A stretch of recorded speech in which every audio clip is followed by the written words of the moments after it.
Hello everyone and welcome to the review of the Xiaomi Mijia IP camera. This is the 360 degree smart home model.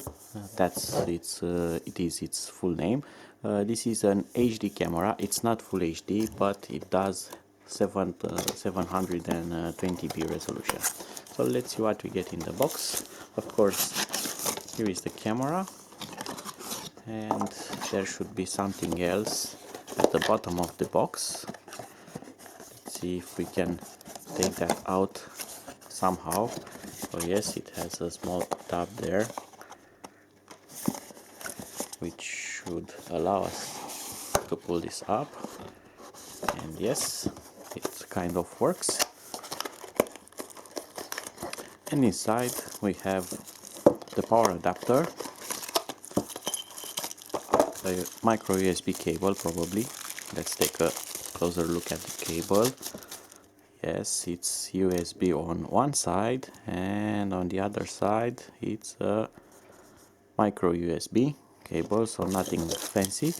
We get mounting hardware, which is comprised of a plate and two screws and their fixtures, and the power adapter, which is a 5 volts output, which is regular USB, and it has 2 amps as an output current. And it also comes with this Chinese manual, which only has specifications in Chinese. It does have a few numbers here that explain some of the specifications if you want to pause and look at those, but nothing too much or to be understandable. It does come with a QR code to scan and install the app needed for this camera. The camera itself looks really nice, it's nicely finished. Probably here it has a large speaker, or probably, I hope that it has a speaker and two-way audio. It has a reset button, the power connector there, and do you get a micro SD card on this camera? I don't know, maybe it's internal or maybe not. I don't see it. We are going to find out later. It also has a small hole here, and that should be the microphone. Alright, so let's power this on and let's see where it wants to go. It won't go anywhere from the table, but let's see what it does. And to power it on, I'm just going to use a power bank, and I love this design of IP cameras that work with a power bank, because you can take them with you and install them very easy. And probably you are going to see the infrared on the camera, because the camera sees infrared, human eye doesn't. Oh, that is nice. Yes, thank you. I have understood exactly what you want from me. I need to learn Chinese probably. I'm going to take a shot by using the Mi Home app. Let's see if we can detect this camera, and look how nice that is. New device found. So the app, the Mi Home app, which works with Xiaomi vacuum, with Xiaomi scooter, Xiaomi router, it has detected the camera right away, so I can add it just by tapping that, and it has a very nice wizard here.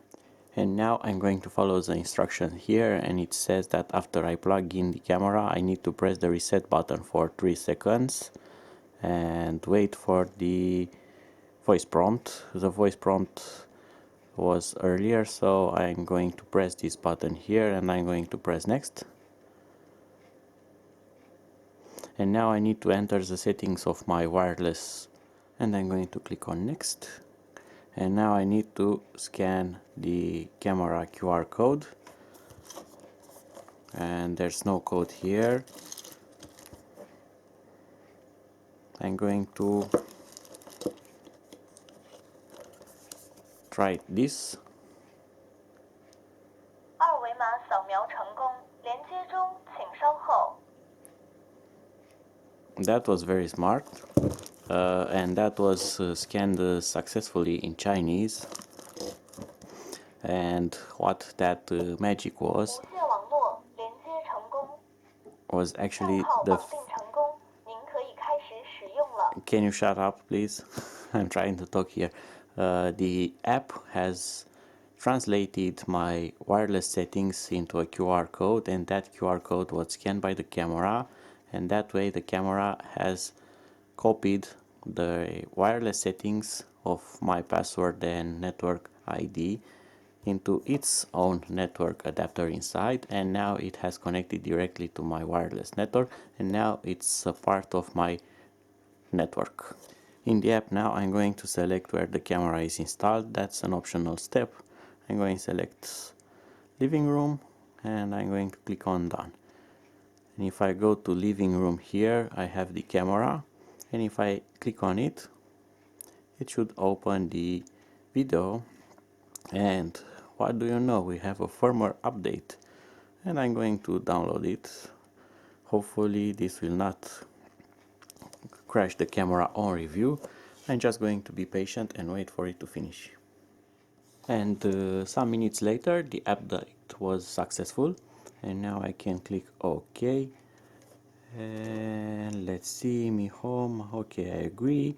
And it has here a guide of how to use the camera. You can use this button here, which will orient the camera, or you can just move the image with your fingers, and you can zoom in and pan into the image, which is very nice. It's like a digital zoom, but also it has panning, so you can see very good details of something, which is very nice. And also you can manually control the orientation of the camera. I want to see the advanced settings of the camera, so it has a sleep option, status, watermark, wide angle, which is enabled, night vision, camera calibration, rotate the camera, restart device. I'm looking if somehow I can change the language of the camera and switch it into English. Home guard sensitivity, right, story settings, it's disabled because probably it needs some kind of memory storage or a cloud setting. Automation, let's see, general settings, rename, security, share device, manage location, check for firmware update, remove device. I don't see any kind of English setting, but let's be honest, the setup was very easy until now, so I really don't need the camera to talk into English, right? So now it's in HD quality. What other type of settings I have? You can go into landscape, you can pinch to zoom. It has this time slider here, probably to see in the past the recordings, a thing that I don't have working until now. Let's see, if I press this button now, it records video probably directly onto my mobile phone. And if I click on this folder, it shows an SD card. So somewhere on this camera you should be somehow able to add a micro SD card. And this thing really puzzles me. It's the first time where I really need to read the manual and locate that micro SD card, and look at that, it shows that it's in front of the camera. And you know what, I think that it's actually hidden, so let me do that. There you go. You need to fully tilt up the lens, and the micro SD port, it's here, the slot, memory slot is there, so it's hidden very nice. And if the camera it's a bit tilted downward, it hides that port, so you won't find it. It's funny and it's smart because it's not that exposed, and it offers some kind of protection for someone to tamper with it and take the card away very easily. Maybe he doesn't know the trick, but now if he watches my video, he'll find out. So let's now take a closer look at the app and the camera functions. We'll see some details. On the camera settings, you have this sleep option. This will park the camera, will make it hide away, so it actually turns backwards and makes the lens go all the way down. You'll see, just like that. And this is kind of a privacy mode. It turns its back on you, so it will not be disturbing you in some kind of way, or if you suspect that someone may look at you during its working time, then you can select this sleep option and make the camera hide away. You can also schedule auto sleep, so at a given hour it will enter in this sleep function. Status light, it's for turning and on or off the LED here that indicates the working status. Watermark is for adding information on the screen such as date and time. Wide angle, it makes the image wider and does a bit of fisheye effect, but that is okay because you sometimes want to get as much image as possible. Night vision enables or disables the night vision of the camera, and you can also set it to automatically. It's your choice. Camera calibration takes 25 seconds. This will rotate the camera up, down, and the camera will know its position. I'm not going to do that. Rotate the camera image. This is for your camera installation. If the camera sits on the table like that, you have the normal image, but if you install it upside down, then it will be upside down and mirrored. If you select here rotate camera, then it will rotate all the image, and that will be just fine.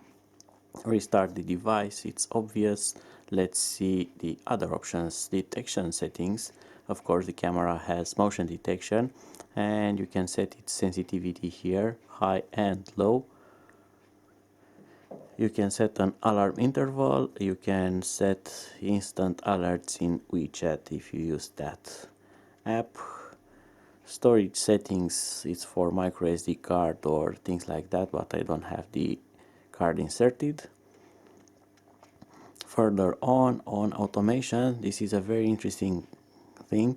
You can create some kind of programming with this camera. For example, you have this operator if and then another operator then, and you can add a condition, for example for a timer for receiving calls when outdoor weather changes. You can combine with other Xiaomi sensors and with other smart devices. For example, I can select my vacuum, and the vacuum has an event which is finish cleaning. I can select that, so if the vacuum finishes cleaning, then I can do something, I don't know, follow it with the camera to see if it docks with its base or something like that.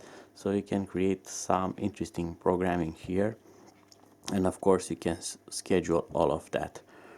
Right, so let's go back, and that was automation. General settings, rename the camera. Security settings, you can set the camera password so it will not be accessible without an added password. Share the device, manage location, check for firmware updates, remove the device from the app, a shortcut, create a shortcut, network informed feedback, and that's about it. And help, alright, we have this button here. This will enable or disable the security mode, and you can create here a profile, and you have all day or mornings, afternoons, things like that. And from here you actually enable motion detection, and you can manage it to turn it on or off from here. In case something goes wrong, you are going to have here a list of events. Further on, the camera has two-way audio, so if you press this speaker button here, you are going to hear the microphone of the camera, and of course if you are going to press the microphone button here, the phone is going to record the sound, it will transmit it to the camera, and you are going to hear it on the camera speaker. So it's very nice because you can actually talk with the thief that it's robbing your house when you are away. You can say, oh, please don't rob my house, or you can find valuables in that drawer over there. Right, and that is for taking a snapshot, and this one is for recording a video on demand. This is the playback button, which doesn't work because I don't have a micro SD card inserted right now. So this was for now. I hope that you have enjoyed my quick, let's call it quick, but it's not quick, review of this camera. It's very easy to install, it has decent image quality, it also doesn't have a huge lag, and it has HD resolution, so it's kind of the best that you want from a security camera indoor. It doesn't have fancy full HD or advanced settings, but it kind of covers everything that you need and want. It has again good image quality, it has a lot of settings like motion detection, it can save and play back recordings, it can schedule events, it does motion detection, it has two-way audio, you can use it as a baby monitor, you can use it as a spy camera because you can plug it to a power bank and put it somewhere where it's not that obvious. So it has a lot of functionality, it's not very expensive, and it's extremely easy to set up, and it works very nice. So I hope that you have enjoyed this presentation, and see you on the next upload. Bye bye.